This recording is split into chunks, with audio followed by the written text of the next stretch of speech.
Hi ವೀಕ್ಷಕರೇ, ಎಲ್ಲರಿಗೂ ನಮಸ್ಕಾರ. ನೋಡಿ, ಗೃಹಲಕ್ಷ್ಮಿ ಯೋಜನೆಯ ಪ್ರತಿಯೊಂದು ಫಲಾನುಭವಿಗಳಿಗೆ ಸರ್ಕಾರದಿಂದ 3 ತಿಂಗಳ 6,000 ಹಣನ ನಾಳೆ ಸೋಮವಾರ ಜೂನ್ 30ರಿಂದ ಜಮಾ ಮಾಡ್ತಾ ಇದ್ದಾರೆ.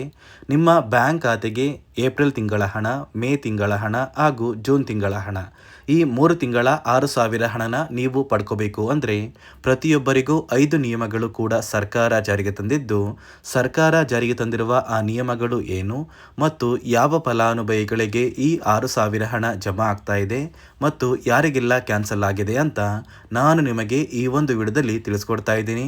ಅದಕ್ಕಿಂತ ಮೊದಲು ನೀವೇನಾದರೂ ಇನ್ನೂ ಕೂಡ ನನ್ನ ಚಾನಲ್ನ ಸಬ್ಸ್ಕ್ರೈಬ್ ಆಗಿಲ್ಲ ಅಂದರೆ ದಯವಿಟ್ಟು ಪ್ರತಿಯೊಬ್ಬರು ಚಾನಲ್ನ ಸಬ್ಸ್ಕ್ರೈಬ್ ಮಾಡ್ಕೊಳ್ಳಿ, ಹಾಗೆ ವಿಡಿಯೋಗೆ ಒಂದು ಲೈಕ್ನ ಕೊಡಿ. ನೋಡಿ ಸ್ನೇಹಿತರೆ, ಗೃಹಲಕ್ಷ್ಮಿ ಯೋಜನೆಯ ಪ್ರತಿಯೊಂದು ಫಲಾನುಭವಿಗಳಿಗೆ ಸರ್ಕಾರದಿಂದ ಕೊನೆಗೂ 3 ತಿಂಗಳ 6,000 ಹಣನ ಸರ್ಕಾರ ಜಮಾ ಮಾಡ್ತಾ ಇದೆ. ಕಳೆದ 1 ತಿಂಗಳಿಂದ ಪ್ರತಿಯೊಂದು ಫಲಾನುಭವಿಗಳು ನಮ್ಮ ಬ್ಯಾಂಕ್ ಖಾತೆಗೆ ಹಣ ಜಮಾ ಆಗ್ತಾ ಇಲ್ಲ ಅಂತ ಕಮೆಂಟ್ನ ಮಾಡ್ತಾ ಇದ್ರಿ. ಇದೀಗ ಕೊನೆಗೂ ನಿಮ್ಮ ಬ್ಯಾಂಕ್ ಖಾತೆಗೆ ಸರ್ಕಾರ ಏಪ್ರಿಲ್, ಮೇ ಮತ್ತು ಜೂನ್ ತಿಂಗಳ ಹಣ, ಒಟ್ಟು 3 ತಿಂಗಳ 6,000 ಹಣನ ಜೂನ್ 30 ಸೋಮವಾರದಿಂದ ಈ 6,000 ಹಣನ ಜಮಾ ಮಾಡ್ತಾ ಇದ್ದು, ಈ ಬಾರಿ ಈ 3 ತಿಂಗಳ ಹಣನ ಸುಮಾರು 1 ಲಕ್ಷಕ್ಕಿಂತ ಅಧಿಕ ಫಲಾನುಭವಿಗಳಿಗೆ ಸರ್ಕಾರ ಕ್ಯಾನ್ಸಲ್ ಮಾಡಿದೆ. ಕಾರಣ ಏನು ಅಂದರೆ, ಸರ್ಕಾರ ಜಾರಿಗೆ ತಂದಿರುವ 5 ನಿಯಮಗಳ ಆಧಾರದ ಮೇಲೆ ಪ್ರತಿಯೊಂದು ಫಲಾನುಭವಿಗಳಿಗೆ ಹಣ ಜಮಾ ಆಗ್ತಾ ಇದ್ದು, ಯಾರೆಲ್ಲ ಈ ನಿಯಮಗಳನ್ನ ಪಾಲಿಸಿಲ್ಲ ನಿಮ್ಮ ಬ್ಯಾಂಕ್ ಖಾತೆಗೆ ಹಣನ ಸರ್ಕಾರ ಕ್ಯಾನ್ಸಲ್ ಮಾಡುತ್ತೆ. ಹಾಗಾದರೆ ಬನ್ನಿ ಸ್ನೇಹಿತರೆ, ಆ ನಿಯಮಗಳು ಏನು ಅಂತ ಕೂಡ ನಾನು ನಿಮಗೆ ತಿಳಿಸ್ಕೊಡ್ತಾ ಇದ್ದೀನಿ.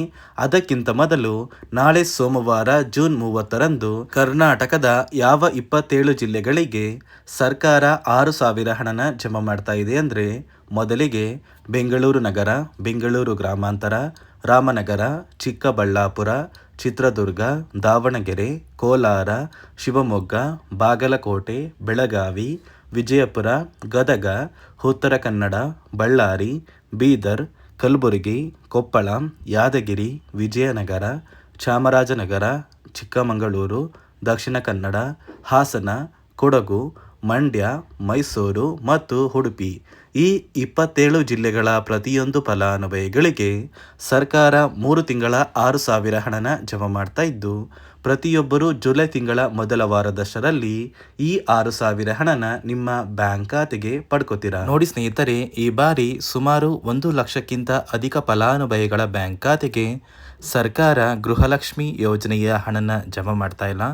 ಕಾರಣ ಏನು ಅಂದರೆ, ನಿಮ್ಮ ಬ್ಯಾಂಕ್ ಖಾತೆಗೆ ಡಿಬಿಟಿ ಮೂಲಕ ಹಣ ಜಮಾ ಮಾಡುವಂತಹ ಸಂದರ್ಭದಲ್ಲಿ ಸರ್ಕಾರ ಸಾಕಷ್ಟು ಫಲಾನುಭವಿಗಳ ಒಂದು ಬ್ಯಾಂಕ್ ಖಾತೆಗೆ ಹಣ ಜಮಾ ಮಾಡೋದನ್ನು ಕ್ಯಾನ್ಸಲ್ ಮಾಡಿದೆ. ಯಾಕಂದರೆ ಇತ್ತೀಚೆಗೆ ಹಣಕಾಸು ಇಲಾಖೆ ಜಾರಿಗೆ ತಂದಿರುವ 5 ನಿಯಮಗಳ ಆಧಾರದ ಮೇಲೆ ಪ್ರತಿಯೊಂದು ಫಲಾನುಭವಿಗಳಿಗೆ ಸರ್ಕಾರ ಈ ಒಂದು ಹಣನ ಜಮಾ ಮಾಡ್ತಾ ಇದ್ದು, ಯಾರೆಲ್ಲ ಫಲಾನುಭವಿಗಳು ಈ ನಿಯಮಗಳನ್ನ ಪಾಲಿಸಿಲ್ಲ ನಿಮ್ಮ ಬ್ಯಾಂಕ್ ಖಾತೆಗೂ ಕೂಡ ಹಣ ಜಮಾ ಆಗೋದಿಲ್ಲ. ಹಾಗಾದರೆ ಬನ್ನಿ ಸ್ನೇಹಿತರೆ, ಸರ್ಕಾರ ಜಾರಿಗೆ ತಂದಿರುವ ಆ 5 ಹೊಸ ನಿಯಮಗಳು ಏನು ಅಂತ ನಾನು ನಿಮಗೆ ತಿಳಿಸ್ಕೊಡ್ತಾ ಇದ್ದೀನಿ. ನೋಡಿ ಸ್ನೇಹಿತರೆ, ಮೊದಲನೆಯ ಒಂದು ನಿಯಮ ಬಂದು, ಸಾಕಷ್ಟು ಫಲಾನುಭವಿಗಳು ಹೊಂದಿರುವಂತಹ ಒಂದು ರೇಷನ್ ಕಾರ್ಡ್ ಏನಿದೆ, ಆ ಒಂದು ರೇಷನ್ ಕಾರ್ಡ್ನ ಮನೆಯ ಸದಸ್ಯರ ಪ್ರತಿಯೊಬ್ಬರ ಒಂದು ಆಧಾರ್ ಕಾರ್ಡ್ನ ನಿಮ್ಮ ರೇಷನ್ ಕಾರ್ಡ್ಗೆ ಕಡ್ಡಾಯವಾಗಿ ಲಿಂಕ್ ಮಾಡಿಸ್ಬೇಕು. ಅಂದರೆ ಈ ಒಂದು ಲಿಂಕ್ ಮಾಡಿಸುವಂತಹ ಒಂದು ಪ್ರೊಸೀಜರ್ಗೆ ಸರ್ಕಾರ KYC ಅಂತ ಕರೀತಾರೆ. ನಿಮ್ಮ ರೇಷನ್ ಕಾರ್ಡ್ಗೆ ಇನ್ನೂ ಸಹ KYC ಆಗಿಲ್ಲ ಅಂದರೆ ನಿಮ್ಮ ಬ್ಯಾಂಕ್ ಖಾತೆಗೆ ಸರ್ಕಾರ ಮುಂದಿನ ದಿನಗಳಲ್ಲಿ ಗೃಹಲಕ್ಷ್ಮಿ ಯೋಜನೆಯ ಹಣನ ಕ್ಯಾನ್ಸಲ್ ಮಾಡುತ್ತೆ. ಅದೇ ರೀತಿ ಎರಡನೆಯ ಒಂದು ನಿಯಮ ಬಂದು, ಸಾಕಷ್ಟು ಫಲಾನುಭವಿಗಳು ಕಳೆದ 3 ತಿಂಗಳಿಂದ ಸರ್ಕಾರದಿಂದ ಬರ್ತಾ ಇರುವಂತಹ ಒಂದು ರೇಷನ್ ಏನಿದೆ, ಅಂದರೆ ಉಚಿತ ಅಕ್ಕಿ ಏನಿದೆ, ಈ ಒಂದು ರೇಷನ್ನ ಪಡ್ಕೋತಾ ಇಲ್ಲ. ಒಂದು ವೇಳೆ ಕಳೆದ 3 ತಿಂಗಳಿಂದ ನೀವು ರೇಷನ್ನ ಪಡ್ಕೊಂಡಿಲ್ಲ ಅಂದರೆ ಸರ್ಕಾರ ನಿಮ್ಮ ಬಳಿ ಇರುವಂತಹ ಒಂದು ರೇಷನ್ ಕಾರ್ಡ್ನ ಕ್ಯಾನ್ಸಲ್ ಮಾಡುತ್ತೆ. ನಿಮ್ಮ ರೇಷನ್ ಕಾರ್ಡ್ನ ಸರ್ಕಾರ ಕ್ಯಾನ್ಸಲ್ ಮಾಡಿದರೆ ನಿಮ್ಮ ಬ್ಯಾಂಕ್ ಖಾತೆಗೆ ಗೃಹಲಕ್ಷ್ಮಿ ಯೋಜನೆಯ ಹಣ ಇರ್ಬೋದು ಮತ್ತು ಸರ್ಕಾರದಿಂದ ಬರುವಂತಹ ಒಂದು ಸೌಲಭ್ಯಗಳನ್ನ ನೀವು ಕಳ್ಕೋಬೇಕಾಗುತ್ತೆ.